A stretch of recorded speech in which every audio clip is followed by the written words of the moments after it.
Hello and welcome back. And in this video, we're going to be looking at another scenario for state. So in the last video, we discussed about state and we saw an example. In this video, we're going to take a look at a little bit more advanced example, for the state. And we're going to build a complex, little bit complex UI to show you, how state actually works. But just to recap, the way SwiftUI handles state is basically it emphasizes that your app has just one source of truth, and that source of truth is defined in the state property with @state, and the state lives outside your body and it lives inside your view. So it's always outside your body property because that's where your views go, and it's always contained within your view. Now, views are volatile by property, so state persists the storage for everything and anything that goes on that will actually be responsible for re-rendering of your view. Now, a state property wrapper tells the system that property value can change over time, and when it changes, then the view dependent on that value should re-render. And any runtime changes in the state property are recognized and they trigger the rendering for only those portions where that state property is being utilized, or views that are utilizing that state property. Now, since the changes flow down all views children, state properties should always be wrapped inside the view. That's the reason why it cannot go inside the body. I mean, body is a property, but again, like you can have like a statement here and have a return statement, and you can put stuff in there. But what's going to happen is basically as soon as you put something in there, that becomes volatile as well. So if you have your state variable defined at the view level, then it persists throughout the view's lifecycle. And that's how state actually stays true. Keep the data true to your view, and then whenever that data changes, your view actually reflect those changes along with that. Okay, so hope that actually gives you a good enough understanding of how state actually works. And what we're going to do is we're going to create this simple recipe search control where we're going to create a recipe model, a view model, and then we're going to search through those recipes using the state. So we're going to see how state changes in the search and how your list filters down those particular entries that have those search terms. Okay, so let's go ahead and get started. So I'm going to first build that recipe view model. So let's go ahead and make some room down at the bottom and create a struct. We're going to call this recipe. Let's make it identifiable. So when we do our for each for our list, in that case, we don't have to actually supply the ID, and it can automatically recognize each individual entry by its unique ID. So we're going to say var ID, UID, and we're going to initialize with UID. That gives us a system-wide unique identifier. We're going to have a name,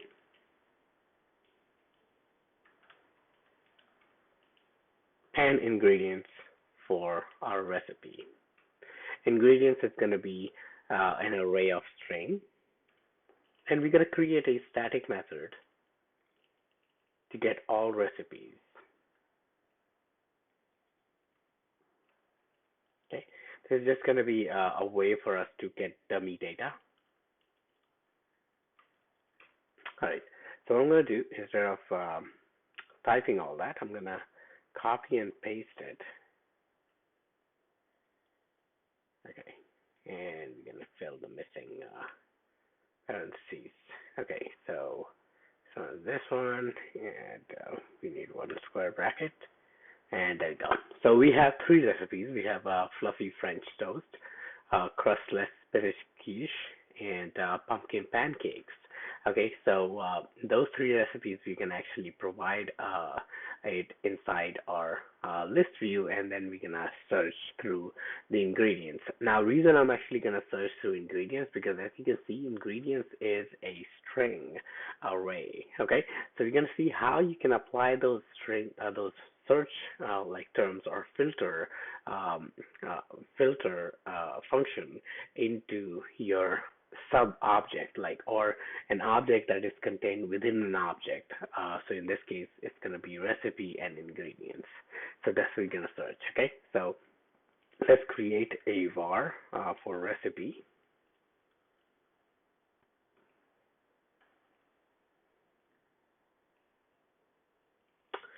and we're going to simply say recipe dot all recipes, and then we're going to create a state variable, and this state variable is going to be search term. All right. And now this state variable is gonna in the search term is gonna basically maintain the search term that user is looking for. Next, we're gonna create our view. So let's create a VStack, and let's create a ZStack so we can show our user a text view and a magnifying glass. Alignment, we're gonna give it trailing. Image, system name,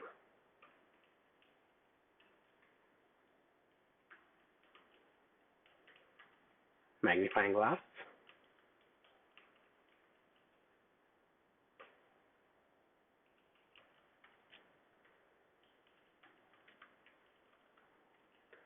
all right, search ingredients here, and it's going to be tied to the search term. So we're going to bind it to the search term, okay?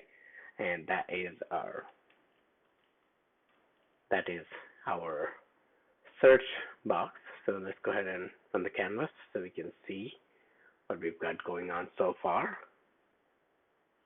And what we should see is basically a text view right there. Yeah, and with this magnifying glass. So you can actually say its foreground color to be gray. All right, that looks perfect. Okay, so now we want to provide a list.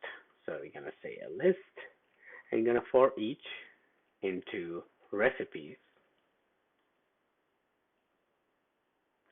All right, and right now here, so let me open this, and we can actually say recipe and then we can just display text, name, and text, ingredients,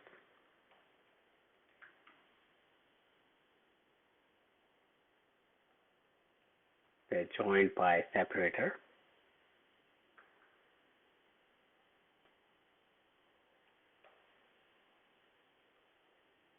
of new line, okay, and then I'm gonna say line limit nil just in case anything decides to wrap itself, and you're gonna give it a font, subheadline, and foreground color to be gray, like so. Okay, so these are our modifiers. There we go. Awesome. Okay, so that's how our view is gonna look like. So we have main recipe, main dish that we are actually preparing, and the recipe for that, like ingredients that you're gonna need basically for to prepare that recipe. Okay. So with that, let's go ahead and build the search. So right now, if you run this and if you type anything, nothing is going to happen because um, we are not searching anything right now. So it's not the search and this recipe list is not tied to each other. Now let's make that relationship. So what we're going to do is that we're going to say recipes dot filter. Okay, and we're going to apply the filter operation, and we're going to say that we receive a recipe, okay, in this filter operation. And what we're going to do is we're going to search if search term is empty. Okay, so if it is empty, we're going to simply return true. That means don't filter any item, like, return all the items. That way, our current view shows all the entries that are there in the list. Okay, we don't want to filter any recipes at this point. Now, if that is not true, the search term has something in it, then we're going to say return. Okay, and we're going to simply say recipe dot ingredients dot, we're going to filter on that. We're going to filter on ingredients, and you're going to say we get ingredient, okay, and we simply return if the ingredient dot contains search term. Okay, now what's going to happen is this filter returns us true and false. But if you notice, this filter is only applied on the ingredients. So still we get those recipes that are basically that are there. So we get an array of recipes, that passes through this filter operation. Now, in order to basically return true and false, because filter needs true and false, we're simply going to say count is greater than 0. So if you find anything that is that has that ingredient and recipe count, basically that recipe that contains that ingredient count is more than 0, then return, and we're going to get those recipes filtered out. Okay, with that, let's go ahead and take a look. So we should have our search functional. So if we say egg, oh, what happened? Well, the thing is, our search box is auto-capitalizing, okay?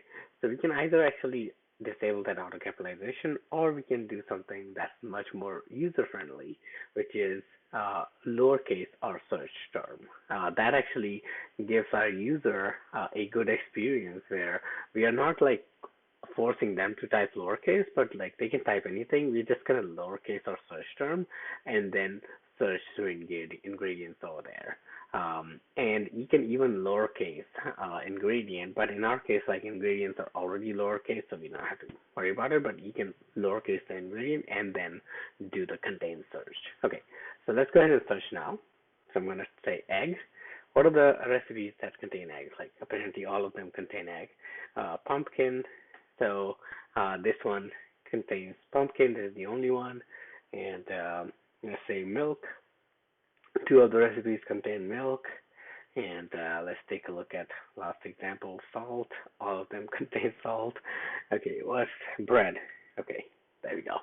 All right, so this is how the state works, basically, and you saw how we can actually filter down and create this simple search functionality within your view just by leveraging the fact that we have a state variable that's maintaining the state for the search, and then we have list of recipes that we can filter down upon as user is typing. And all the animation, if you notice, there is animation that's actually adding those recipes back into the list, is provided and handled by SwiftUI automatically. Okay, so this was another example of state that I wanted to give you, with a little bit more complex scenario. So hope you understand this better. Next, we're gonna move on to bindings and see how bindings are related to state, and another important feature of SwiftUI that are going to be handy when you build a full-fledged app within SwiftUI. So I'll see you guys in the next video, and thanks again for watching.